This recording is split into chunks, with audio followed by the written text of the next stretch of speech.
Hello lovelies, today's the day, it's the, 13th of February, weather in the north, apparently according to the weather app it feels like -4 and they weren't wrong, it was very chilly out there, but it's not raining, not at the moment anyway, so I count that blessing, definitely.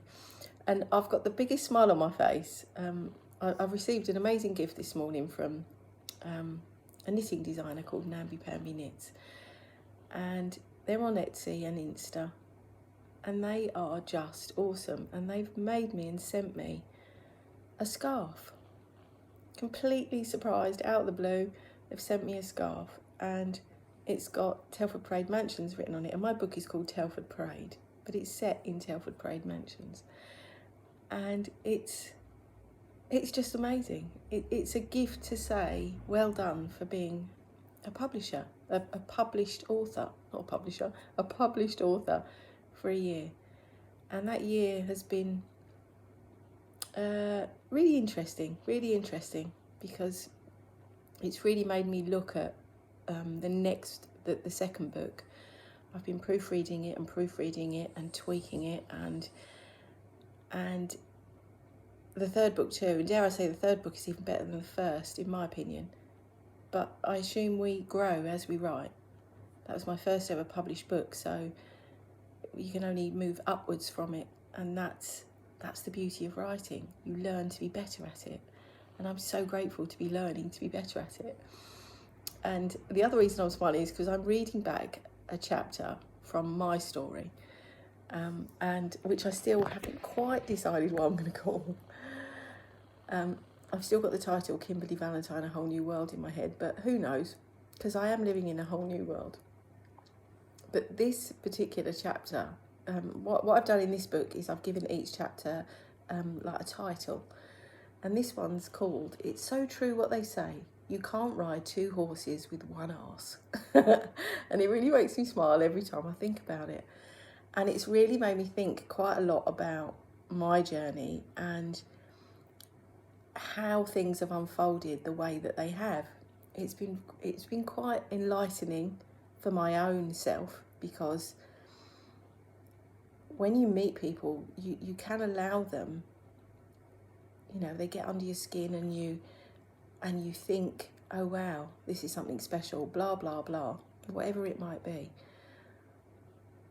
But they are trying to ride two horses with one backside, and that's not physically, so to speak, but if they're still holding a flame for somebody else, or a hope or a wish that that person's going to come back, or that they're going to get back with them, that can destroy a relationship. It really can. And I know, because I've written about it in this chapter. And it's so important to understand that people are brought to you for a reason, and they're brought to you to reflect something back at you that you need to heal. And I know now, obviously I've gone through it, out at the other end, but that was brought to me, that whole scenario was brought to me for me to heal something that I was doing. It didn't matter what they were doing, that's their journey. But they were showing me what I needed to heal. And what I needed to heal was my own self-worth. It was about taking off the rose-tinted spectacles and going, hang on a minute, actions speak louder than words. There's lots of words going on here, but no actions. And it's really, it's important to look as well as listen to what people are doing around you. And I don't want to give too much away about this chapter, because it's really important. I want to read it out in its entirety. I haven't quite finished it yet, because this is the book that I lost all the words for. But that title is still there, so I'm really grateful for that. But it's about understanding what the lesson is about in life. Because we can apportion blame and say, oh yeah, but they were still doing this, that and the other, and whatever it might be. But it's about enabling somebody to do that, isn't it? And I've used this word a few times in a few previous things that I've spoken about.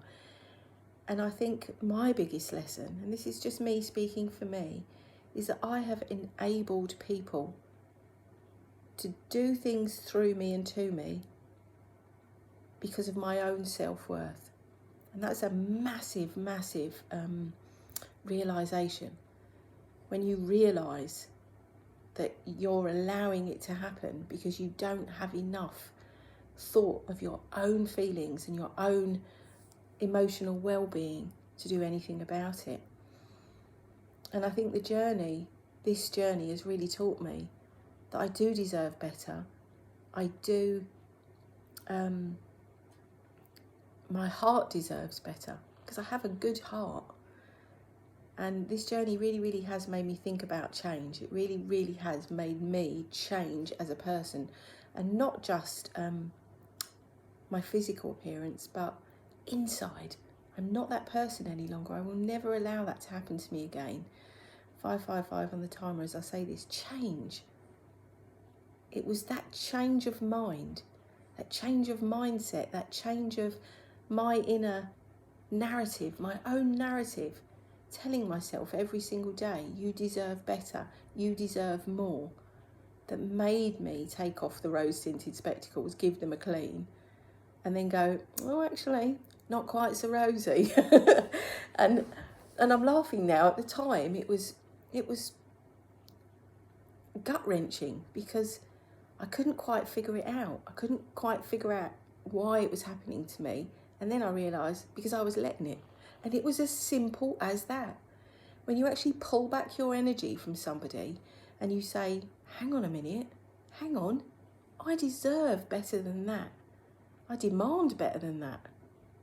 And I will wait for better than that. Anything is possible. It truly, truly is. So if you're sitting there and you're listening to this and you're sitting there thinking, wow, that's happening to me. There is somebody in my life that doesn't give me everything that I give them. And I don't mean monetarily or materialistically. I'm talking about emotionally. I'm talking about being there.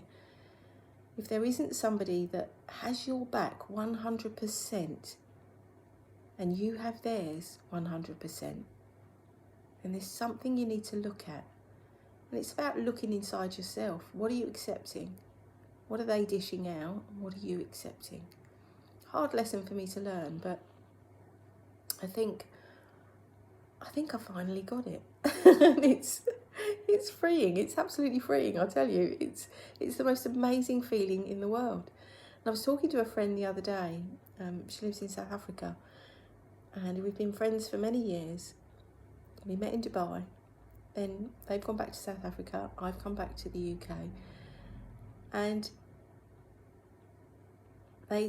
she said to me, how do you feel now? How do you feel after everything? Because they know a lot of my story. And I can honestly say I feel peace with myself, peace with everything that I've gone through to make my life better, to change my life, to change the narrative in my head, and to change my rose-tinted view on what I thought love should look like. When all along, it was nothing about what I thought it should look like. Once I actually tapped into my own heart and realised what it should feel like, that changed everything. Hope that helps. Hope that helps in some way, shape or form, anybody that might listen to this. It's been an emotional roller coaster, this journey, but I tell you what, by golly, is it worth it. It really, really is. So, my lovelies, I hope you all have a wonderful, wonderful day. Don't forget to smile, because you truly never know who might need one, even if it's just for yourself. And if you can help another human being unconditionally in any way, shape or form, even just with a smile, you truly, truly never know whose life you might change. Sending you lots and lots of love.